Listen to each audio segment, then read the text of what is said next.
Tak ahojte, krásny deň vám prajem. Tak znova som pri snoch. Znova si povieme nejaký sen a znova si dáme knihu od Iny Segal, čo nám hovorí naše telo na naše psychické a energetické ochorenia. Takže ideme na to. Sen. Dnes sa mi snívalo niečo, lenže nedá sa to dať do môjho vysielania, lebo tento sen som zabudla. Ale deň predtým sa mi snívalo v útorok 17.9. sa mi snívali 2 sny a bol to sen o mojej spolužiačke, mojej priateľke, ktorá dnes oslavuje narodeniny, tak týmto jej chcem aj zaželať všetko najlepšie. A vlastne v tomto sne mi dala takýto odkaz. Čiže keď sa vám snívajú sny s vašimi blízkymi, s vašimi dobrými priateľmi, s vašimi kamarátmi, tak naozaj vaše duše sa stretli a tí ľudia, ktorých stretnete v sne, vám prišli niečo odkázať, vám prišli niečo povedať. Tak vypočujte ich, čo vám chcú povedať. Mne moja priateľka prišla povedať to. Idem s ňou po ulici, sme v Spišskej Sobote. No cesta je iná. Možno volakedy tam vyzeralo, že je tam hradba, zraz a my ideme po úzkom chodníčku. Mali to už dávno zbúrať, vysvetľuje mi. Chodník by sa tým rozšíril, bolo by viac miesta pre turistov. My sa ponáhľame na autobus a ja jej zase vysvetľujem, že má to svoj kolorit, že tie hradby sa mi celkom páčia. Ale že ak nestihneme ten z dola, ktorý ide, tak potom je ďalšia zastávka, ten stojí hore a ten by sme mali stihnúť. Ideme na juh, to je sídlisko v Poprade. Predtým sme sedeli u Barborky, to je taký malý penziónik v Spišskej Sobote. V sne je usporiadané všetko opačne, akoby vpravo. V skutočnosti je cesta vľavo. Priateľka je aj moja bývalá spolužiačka a je to osoba, s ktorou máme veľa spoločného. Vzťah k bylinkám, k prírode, k láskavosti, k dobrote. Je to človek srdečný a v tom sne mi ukazuje, že mám zbúrať ešte nejaký múr, ktorý sa mi ešte páči, ale je úplne zbytočný. Získam tým väčší priestor. Je to príjemné mať takých priateľov, ktorí prídu do sna, dajú vám radu, už len nájsť ten múr, ktorý ma delí od ľudí. Možno väčšia pohoda, srdečnosť a otvorenosť, pochopenie a radosť zo života. Tie opačné a vymenené strany tiež znamenajú určitý smer, že miesto doprava mužského smeru, čiže to je taká praktičnosť, pevné stanovené ciele a aspoň ísť, skúsiť doľava, intuícia a srdečnosť. Aj keď sen mi ukazuje skrátku na juh a ešte možno nejaký čas potrvá, kým nájdem cestu ľavotočivú, tak zatiaľ logika, čiže mužský element, ma nepustí. Sú to tie praktické veci v živote, účty, úvery, dane. Ako povedal Ježiš, Bohu božské, ľuďom ľudské, čiže poplatky a dane si je povinné platiť. Ale aby som tak smutne nekončila, tak si zo sna potrebujem zobrať, že ten múr starosti sa už v skutočnosti zbúral. Že je tam nádherná dlaždená cesta, cesta radosti, pokoja a hlavne lásky, ktorú prajem aj vám.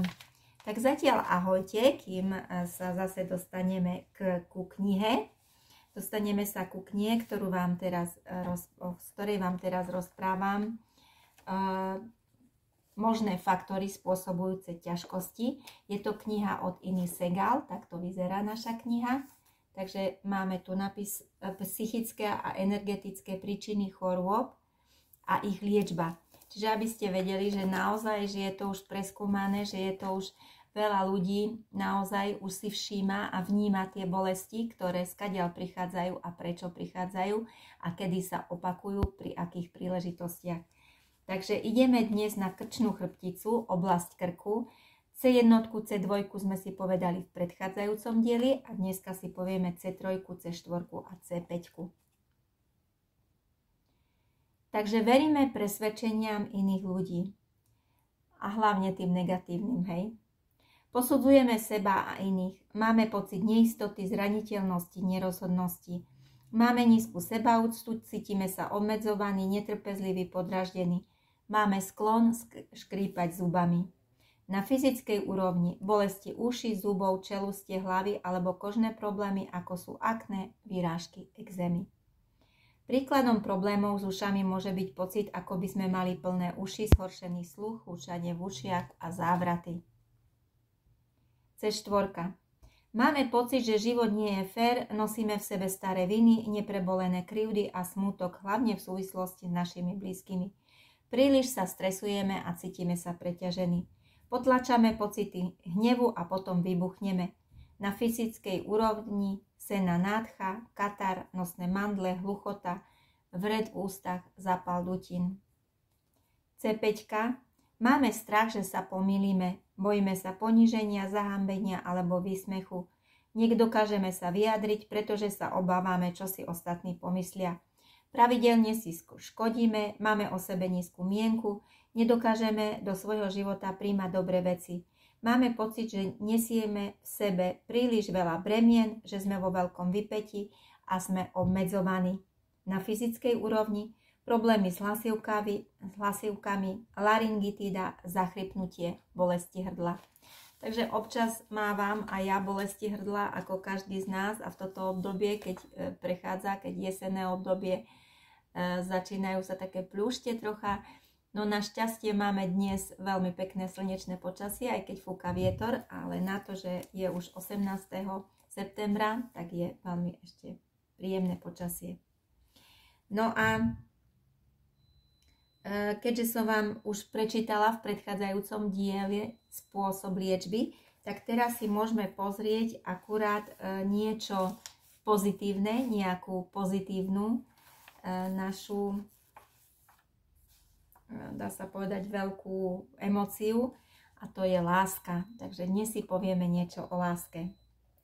Ak máme pocit nelásky v sebe, tak skúsme ju takto vyliečiť, a či sa nám to podarí alebo nie, je len na nás. Takže povedzme si: vnútorná liečivá inteligencia. Vyzývam rúžový lúč nekonečnej lásky a múdrosti. Vylieč, prosím ťa, každú časť môjho vedomia a bunkovej pamäti, v ktorej je uložený strach namiesto lásky, starosti namiesto pokoja a úzkosť namiesto viery. Obklop ma svojim milujúcim, ochranným a mierumilovnými lúčmi svetla, aby som pocitil bezpečie, posilnenie, podporu, starosť a lásku v každej situácii, do ktorej sa dostanem. Ďakujem. Takže nie starosť, ale starostlivosť, prepáčte. A lásku v každej situácii, do ktorej sa dostanem. Opakujme slovko vyčistiť niekoľkokrát, až kým nepocítime úľavu. Hľadajme požehnanie v každej zložitej situácii a zapamätajme si, že to, na čo myslíme, si aj privoláme. Myslíme na to, čo si želáme, aby sa stalo, namiesto toho, aby sme si robili starosti o to, čo nechceme. Toto som začala už tak dávnejšie veľmi dosť, dá sa povedať, čistiť, lebo stále, keď si uvedomím, že myslím na nejaké zlé veci alebo rozprávam o niečom zlom, tak v podstate ich tak ako keby jemne privolávam alebo doslovne až smotňujem. Tak naozaj dajte si pozor na to, o čom rozprávate, a skúste sa preladiť na príjemné veci, príjemné myšlienky a príjemné slova, aby ste naozaj nemuseli potom doslovne platiť daň z toho svojho zlého, čo zo seba vyžarujete. Takže začníme predstavou, každý deň začníme predstavou o tom, ako by sme chceli daný deň prežiť. Povedzme si: dnes bude prekrásny, úspešný deň. Pomyslíme si na všetky tie krásne veci, ktoré by sme v tento deň chceli vytvoriť, a buďme vďační za všetky príležitosti, ktoré nám prídu do cesty. Takže naozaj tešme sa z krásnych dní, tešme sa zo slniečka, ale tešme sa aj z dažďa, lebo aj dážď prináša vláhu našej zemi. Takže tešme sa zo všetkého, čo tu vôkol nás je, a tú radosť a to potešenie dávajme ľuďom naokolo nás. Tak ahojte a krásny deň vám prajem.